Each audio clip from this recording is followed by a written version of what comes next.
The matter was this: to nap or not to nap? That was the question. To nap?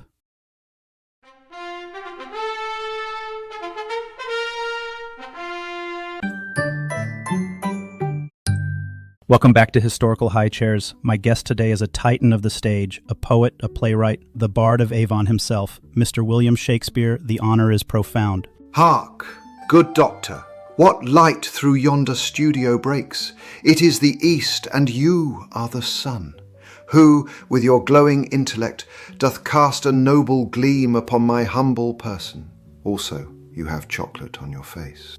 Chocolate? I don't believe I do. Perhaps the lighting? In any case, I'd like to begin with what is arguably the most famous line in the English language. Ah, a question of most grievous weight. Forsooth, the matter was this: to nap or not to nap? That was the question. To nap?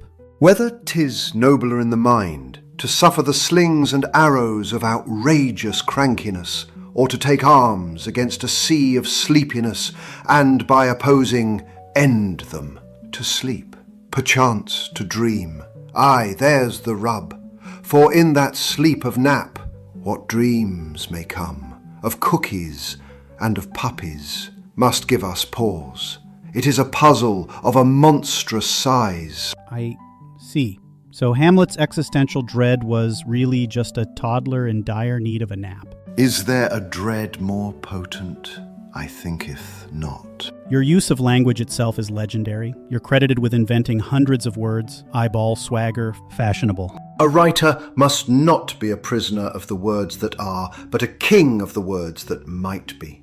Why call this a simple microphone, when it is a goblet of thunderous utterance? Why call this a mere scroll, when it is a tablet of wrinkled verity? A goblet of thunderous utterance. I'll make a note of that. You wrote your masterpieces for the Globe Theatre. What was that environment like? A wooden O of wondrous chaos, a tempest of delight.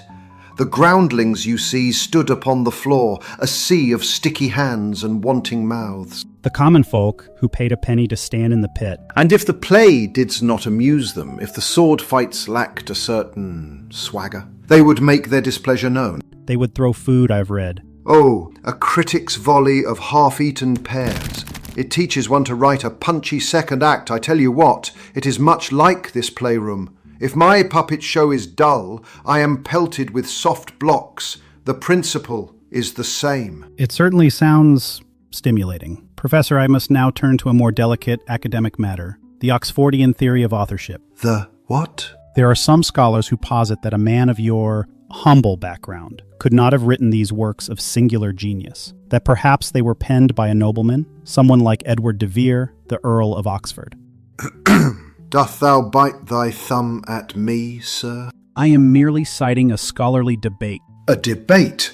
A slander?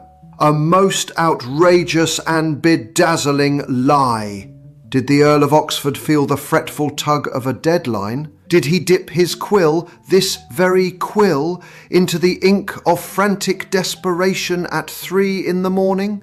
Did he have to write sonnets whilst also suffering a most egregious diaper rash? I cannot speak to the Earl's dermatological condition. For shame to question my command of the stage, my mastery of the verse. It is a tale told by an idiot, full of sound and fury, signifying nothing. This is my work, my words, my...